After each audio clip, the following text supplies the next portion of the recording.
Hi there. The mother wound is something that has personally been very alive for me today. And because it's been alive for me today, I wanted to talk about it, how it comes about, and what we can do to remedy it. There are 4 motivations behind why people do things. And the order in which I'm going to state them kind of refers to the level of vibration that they carry with them. The first one, the first motivation why people do things, fear, is a relatively low vibration. It's operating through the ego.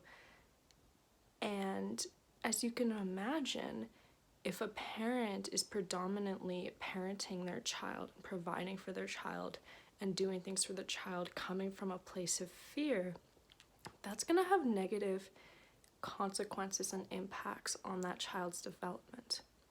The next level up for the reasons why people do things motivationally speaking is out of desire. So this is where sometimes they do things because they want something. They do things because they're seeking a certain type of fulfillment, perhaps a certain type of validation.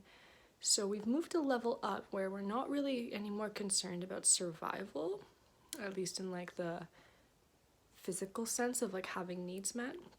But we go one level up to, I'm going to provide for this child and I'm going to nurture it, pay for its clothes, pay for its activities, whatever, because I desire something in return, because maybe I desire that child to give me fulfillment, maybe I desire that child to give me meaning in my life, to give me purpose in my life, you know? And again, we can even start to see how if parenting is coming from a place of desiring something, of like wanting something in a way to be returned to them, there's still a higher level of purity that one can reach. And when we're acting through a place of desire, it becomes a bit of like a tick for tack game where the parent is providing for the child, but if the child is somehow not meeting that parent's desire, even if it isn't possible for the child to meet that parent's desire, because your kid can never meet your desire for fulfillment, eventually resentment starts to build and starts to accumulate when the motivation for providing is being drawn from this place of desire. We can go one level up in this, in that we can be providing for children with the motivation that comes from duty.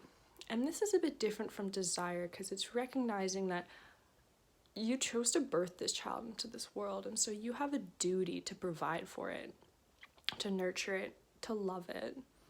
And this duty and this like wanting to fill this role and be this provider can come with a sense of gratitude that you are the person that gets to raise this human being into the person that they are going to become.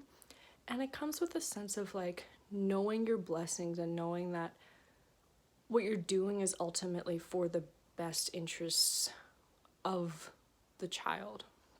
You know, you're serving the child. You're serving the child. And that's the difference between doing things out of duty and doing things out of desire, because when you're doing things, well, we can even go a level down. When we're doing things out of desire, we're attempting to serve ourselves and not the actions. You know, even if we're putting the food in the plate and like giving it to the child, if we're doing it because we're expecting like the validation, the thank you, the appreciation perhaps, that action is laced with the expectation that we receive. So we're really serving ourselves when we do things from desire. When we do things from fear, we're in survival mode. You know what I mean? There's not even like a question of my needs or the child's needs. It's quite literally like this has to get done or else. And both of those kinds of motivations are definitely of like a lower vibrational state. When we do things out of duty, however, the intention is to serve. The intention is to like pour our energy and our efforts into this thing because we love it, we feel like that's what we're meant to do, and that's what we want to do. And the highest motivation behind why we do something is love, is to genuinely love and care for it and want to see the absolute best for it, and ultimately to want it to be peaceful. You know, I think a lot of times we say we love something, but if we don't wish true peace and joy upon that thing and line up with that wish with our words and with our actions, we don't actually love it. because you can't say you love somebody but then also intentionally cause them turmoil in their life, or take your anger out on them, or do things that they have expressed cause them disrupt. And so if we're circling back to like the mother wound, we can see how the mother wound deeply, deeply comes about when parents are, providing from their child through the two lower motivations. They're either motivated by fear or they're motivated by desire. And something really important I want to note here is that feelings of obligation is not the same thing as duty at all. Like, a duty is something that you feel you're meant to be doing, and because you're meant to be doing it, in the doing of it, your soul receives. You know what I mean? Like, in the service, you feel as though your like purpose is being expressed and your mission here on earth, and this mission in the moment, you feel like you're doing the best quality thing with your energy when you're truly serving somebody. The intention is not to serve yourself in it. You just receive a deeper fulfillment in what it is that you do because you're doing it through this kind of service. Now, a lot of mothers today, they face a lot of extraordinarily challenging circumstances. There is no denying that. People have to make ends meet. They're often busy, they're often overworked, and they're often stressed. But where the mother wound starts to come about is when the mother is either inflicting like a deep desire that they're not receiving from the child, and so it becomes this like kind of an expectation in a way. And when a mother is operating through fear, it almost doesn't matter how much she is actually able to provide for the child, because the child will still be able to energetically sense the instability there. Like, it's almost ironic if you're trying so hard to provide for your kid that you're like always afraid that there's not going to be enough, because it is in that fear of the not enoughness that the child will genuinely feel like there's not enough, And when we're doing things out of desire for the child, children start to realize that it's like not really actually for them or even about them. They start to realize that like there's something that mom and dad want from them, and that's why they're doing what they're doing. And these two motivations behind raising a child, I feel, are quite literally the root of almost all trauma that is ever inflicted against a child. It's either doing things out of fear or doing things out of desire. And what we as children can do, if you feel like you've been like affected by this wound where your parents were really like, they were struggling in multiple senses, and that's why they behaved the way that they did, and that's why, those were the circumstances you grew up in. But what we're able to do as we get a little bit older and we recognize that, like, okay, maybe our parents were largely motivated by fear, or maybe they were largely motivated by a desire, is that we can really invest our time and our energy into making sure that we are safe, making sure that we do have stability, and most deeply making sure we are doing things with a sense of duty ourselves. Because it's so easy to fall into the trap of like, oh, my parents expected this from me, and so therefore I'm going to expect that from my kid. Or it's also easy to fall into the belief that like fulfillment can be found outside of you. There's the belief that like, oh, maybe if my, child just becomes like great enough, then I'll feel like I'll have succeeded at life, And as children, it's our job to recognize that like we can never, ever, ever provide our parents with fulfillment.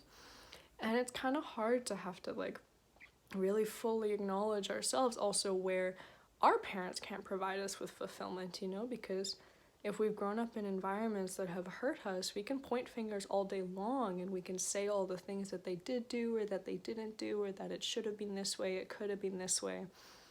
And at the end of the day, it's only and will ever only be up to us to take responsibility for our own healing and to create the spaces and the circumstances so that we don't need to be impacted by those motivations anymore. You know, obviously I would encourage you to, you know, try and rise a little bit higher out of doing things out of fear. You can also take actions and steps to remove yourself from the crossfire of somebody who is, you know, acting out of fear.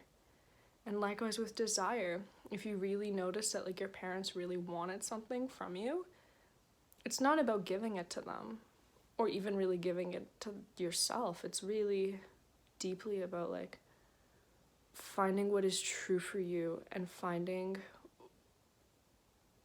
what makes your soul feel good to do. Because those are the things that we're going to be able to do with duty and with love. And for me today, it's been a really pivotal, transformative day. Like I made a pretty decisive decision today and I feel good about it. And, you know, I just realized that like, as much as we would love to, we can't fix our parents, and we honestly can barely even help them. Like I would like to think we can help our parents, but I don't think we can, because the reality is for a lot of us, that is where our deepest trauma and our wounding will come from.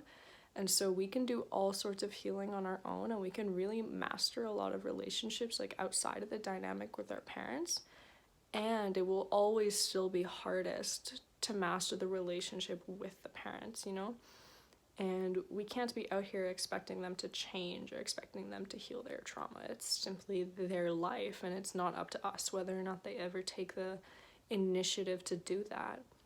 But what we can do is we can stop allowing ourselves to be caught in the cycles, you know, like, because they are cycles at the end of the day. Like their actions elicit a response within you, and is valid, and it's also very likely that their actions are not going to stop coming in the way that they always did when you were growing up, you know. And they say this certain thing that's like really triggering. For example, for me personally, like it really triggers me when my mom would make comments about things that are regarded for like health and like wellness, and she would say, oh, they're so expensive. I'm talking about things like contact lenses, or like our dog's haircut, or like our dog's food is another one. Some kind of like medical treatments, you know, like my sister's physiotherapy. Like these were always the things that like the "it's so expensive" comment would come out around. And, you know, I can psychoanalyze and go into why, you know, and I can choose to really get upset about it, or, you know, I can just choose that like as much as I would love for her to heal that wound within herself, that scarcity mindset within herself, all I can do is take the necessary actions as so that it does not disrupt my peace. That's all we're able to ever do, because we're only in charge of our own peace. We are responsible for our own peace. We're not responsible for anybody else's peace. And this is where it's like, oh, you don't want to piss someone off, or like you don't want to, you know, cause a disrupt at the end of the day. But this is where it becomes really important to like not hide yourself or hide your truth. You don't want to be like overly unnecessarily aggressive, because that doesn't really contribute to your peace either. But learning the skill of simply standing in like what is true for you and like what is authentic and what is real, non-judgmentally, you know, just saying like, this is my peace and I'm gonna hold it. You know, it takes a lot of strength. It takes a lot of strength, and I really admire you if you're on this journey. And so if this is something you're struggling with, maybe you're still in contact with your parents, maybe you're not, maybe they've passed on to another life, maybe they're still here. Regardless of what it is, remember that you can always love from afar if need be, and your peace is your number one priority, because nobody else is going to make it theirs. It has to come from you. And with that, I love you.